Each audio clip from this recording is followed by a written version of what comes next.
हिंदू धर्म में कृष्ण जन्माष्टमी का विशेष महत्व है। हिंदू पंचांग के अनुसार भाद्रपद मास के कृष्ण पक्ष की अष्टमी तिथि के साथ रोहिणी नक्षत्र में भगवान श्री कृष्ण का जन्म हुआ था। इसीलिए श्री कृष्ण जन्माष्टमी का त्योहार भगवान कृष्ण के जन्म दिवस के रूप में मनाया जाता है। इस दिन भगवान कृष्ण के बाल रूप को झूले में झुलाया जाता है। श्री कृष्ण जन्माष्टमी के 6 दिन बाद लड्डू गोपाल की छठी मनाई जाती है। छठी के दिन लड्डू गोपाल की विधि पूर्वक पूजा की जाती है। उन्हें स्नान आदि करा के साफ वस्त्र पहनाए जाते हैं और उन्हें माखन मिश्री का भोग लगाया जाता है। इस दिन लड्डू गोपाल का नामकरण भी किया जाता है। कहते हैं श्री कृष्ण को कई नामों से जाना जाता है। ठाकुर जी, कान्हा जी, लड्डू गोपाल, नंद लाला, देवकी नंदन आदि कई नाम हैं। छठी के दिन इनमें से कोई एक नाम रखा जाता है और उन्हें उसी नाम से पुकारा जाता है। भगवान कृष्ण का नाम लड्डू गोपाल कैसे पड़ा, इसके पीछे एक कथा प्रचलित है। ब्रज भूमि में भगवान श्री कृष्ण के एक परम भक्त कुंभन दास थे।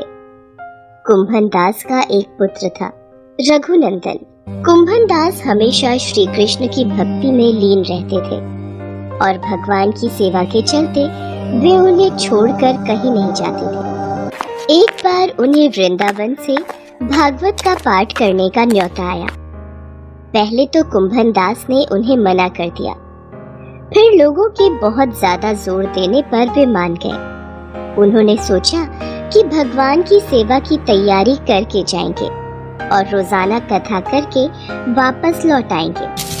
कुंभन दास ने भोग की सारी तैयारी करके अपने बेटे रघुनंदन से कहा, बेटा रघुनंदन, मैं ठाकुर जी के भोग की तैयारी करके भागवत कथा के पाठ के लिए जा रहा हूँ। तुम मेरे पीछे से ठाकुर जी को याद से प्रसाद का भोग लगा देना, भूल मत जाना। ठीक है पिताजी, आप निश्चिंत होकर जाओ, मैं याद से ठाकुर जी को भोग लगा दूंगा। रघुनंदन ने भोजन की थाली ठाकुर जी के आगे रखी और उनसे भोग लगाने का आग्रह किया। ठाकुर जी, ये रही आपकी भोजन की थाली, अब जल्दी जल्दी आप भोजन कर लो, फिर मैं भी खा लूंगा। रघुनंदन के बाल मन में ये छवि थी कि ठाकुर जी अपने हाथों से भोजन करेंगे, लेकिन ऐसा हुआ नहीं। बहुत देर तक इंतजार करने के बाद जब भोजन की थाली ऐसे ही रखी रही तो रघुनंदन जोर से रोने लगा और उसने ठाकुर जी को पुकारा। ठाकुर जी, आओ और भोग लगाओ, मैं कब से भोजन की थाली लिए बैठा हूँ। देखो, मैं भी भूखा हूँ, जब तक आप नहीं खाओगे मैं भी भोजन नहीं करूँगा। बहुत देर तक रघुनंदन भूखा प्यासा ठाकुर जी की मूर्ति के पास ही बैठा रहा। रघुनंदन की करुण पुकार सुनकर ठाकुर जी को आना ही पड़ा और वे एक छोटे से बालक का रूप बनाकर भोजन करने बैठ गए। तब रघुनंदन ने भी खुशी खुशी भोजन किया। कुंभन दास ने घर आकर रघुनंदन से प्रसाद मांगा। रघुनंदन, लाओ बेटा, ठाकुर जी के भोग में से बचा प्रसाद मुझे भी दो। पिताजी, प्रसाद तो सारा ठाकुर जी ने खा लिया। अच्छा, चलो ये तो बहुत बढ़िया बात है।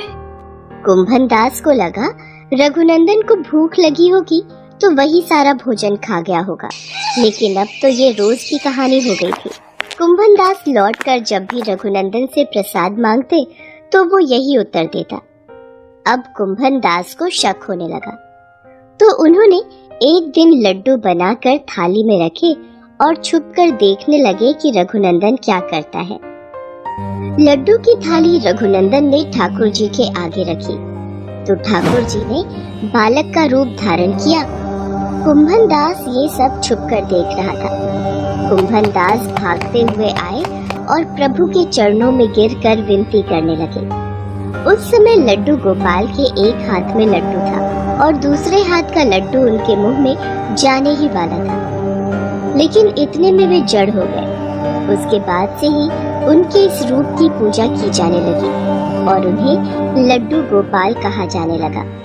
कहा जाता है कि भगवान कृष्ण की छठी के दिन इस कथा का पाठ करने से वे प्रसन्न होते हैं और भक्तों की सभी मनोकामनाएं पूरी करते हैं।